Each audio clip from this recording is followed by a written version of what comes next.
Assalamualaikum warahmatullahi wabarakatuh. Pada kesempatan kali ini saya akan menjelaskan sebuah metode yang digunakan untuk mencetak benda 3 dimensi.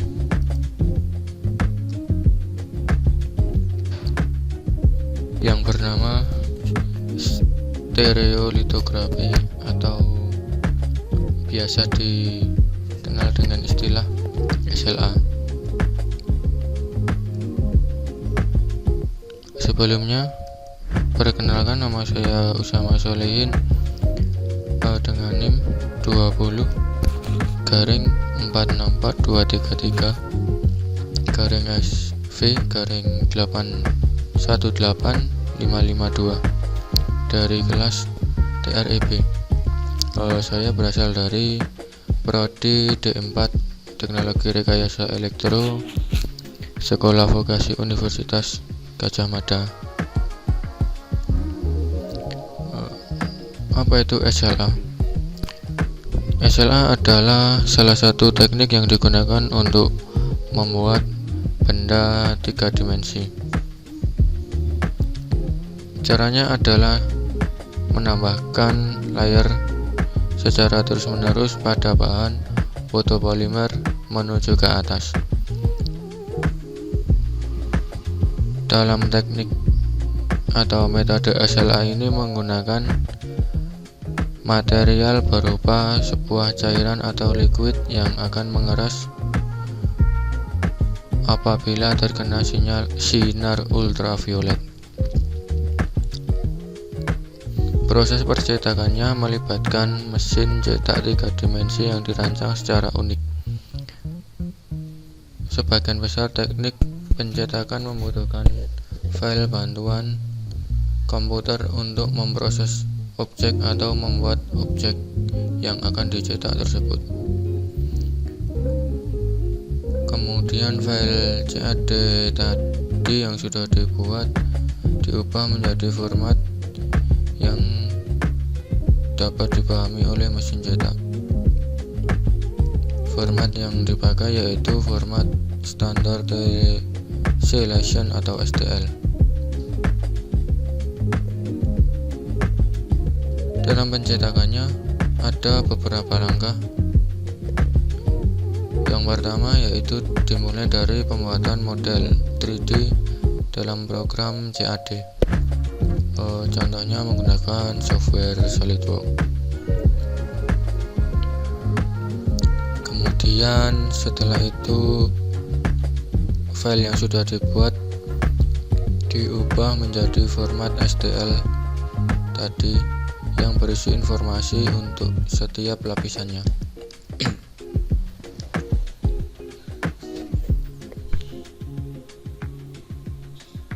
Proses pertama dari metode ini yaitu membuat atau merancang model 3D menggunakan software CAD. Contohnya SolidWorks tadi.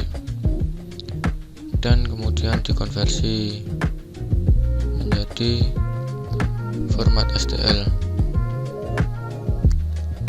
yang berisi informasi-informasi pada setiap langkahnya.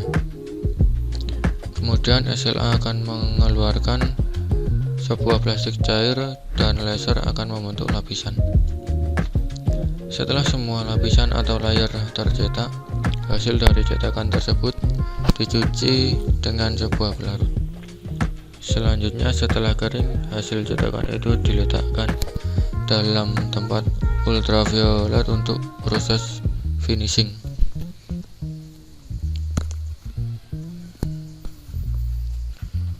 Waktu yang diperlukan untuk mencetak objek tergantung pada ukuran printer 3 dimensi SLA yang digunakan. Barang-barang kecil yang dapat dicetak biasanya memerlukan waktu 6-8 jam dengan mesin cetak kecil. Sedangkan barang-barang besar memerlukan waktu percetakan bisa sampai beberapa hari. SLA sendiri mempunyai beberapa kelebihan, di antaranya resolusi hasil cetak yang sangat tinggi. 2. Akurasi hasil cetak yang sangat tinggi juga.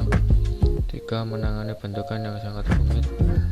4. Menghasilkan permukaan yang halus.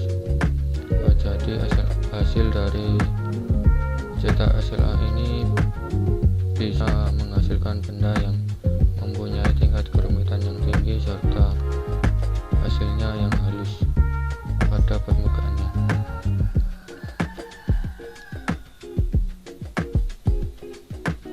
Adapun kekurangan dari metode SLA ini adalah yang pertama, spare part masih jarang ada di pasaran. Kemudian harga bahan baku dan peralatan yang relatif mahal. Itu terjadi karena spare part masih jarang di pasaran sehingga bahan baku dan peralatannya masih mahal. Kemudian model tidak dapat diproses setelah selesai. Jadi apabila sudah selesai, yaitu hasil akhirnya dan tidak bisa diubah-ubah atau tidak bisa direvisi lagi. Yang keempat adalah resin rawan mengeras akibat paparan sinar ultraviolet.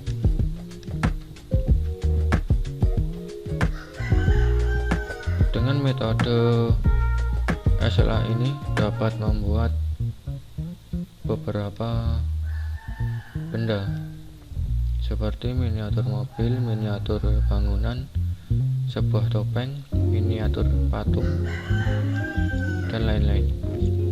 Dari beberapa contoh tersebut adalah benda-benda yang mempunyai tingkat kerumitan yang tinggi